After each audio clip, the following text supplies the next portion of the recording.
क्या आपके भी ईयरबड्स जल्दी डिस्चार्ज हो रहे हैं या फिर चार्ज नहीं हो रहे हैं, तो उसके लिए आपको ईयरबड्स ओपन करने होंगे, जो कि मैंने ऑलरेडी किए हुए हैं। सबसे पहले बैटरी की वोल्टेज नापिए मल्टीमीटर की मदद से।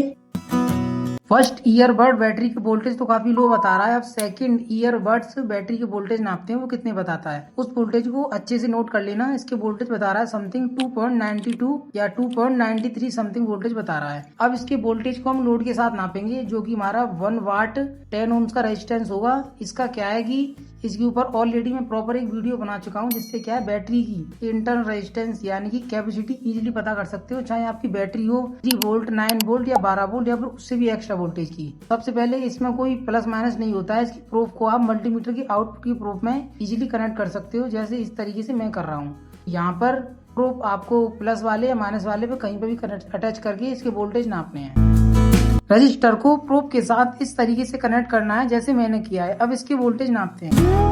ये देखिए, इस बैटरी के वोल्टेज काफी ड्रॉप हो चुके हैं, काफी कम बता रहा है। 0.15, 14, 13, 12, मतलब बैटरी की कैपेसिटी खराब हो चुकी है। बैटरी के इंटरनल रेजिस्टेंस बढ़ चुके हैं। जब हमने इसके वोल्टेज नापे थे मल्टीमीटर से विदाउट लोड के, तो इसके वोल्टेज बता रहा था 2.93, 92 समथिंग। ओके, अब इसके वोल्टेज बता रहा है काफी ड्रॉप में। उसका मतलब यह है कि बैटरी अंदर से वीक है। जब भी हम इस सर्किट को, इसमें जो लगा होता है, इसको लोड देते हैं, तो ये पावर ही नहीं दे पा रहा है इसको, तो चल कैसे पाएगा। तो इसके लिए आपको बैटरी ही लगानी पड़ेगी दूसरी, जब भी आपका ईयरबड्स काम करेंगे, वरना नहीं करेंगे। इस तरीके कंटेंट देखने के लिए वीडियो को लाइक करें, चैनल को सब्सक्राइब करें और शेयर करना ना भूलें। आपका इलेक्ट्रॉनिक गैजेट से रिलेटेड कोई भी सवाल हो, प्लीज मुझे कमेंट बॉक्स में बताएं। ऊपर प्रॉपर सॉल्यूशन वीडियो में लेकर के आऊंगा। जब तक के लिए थैंक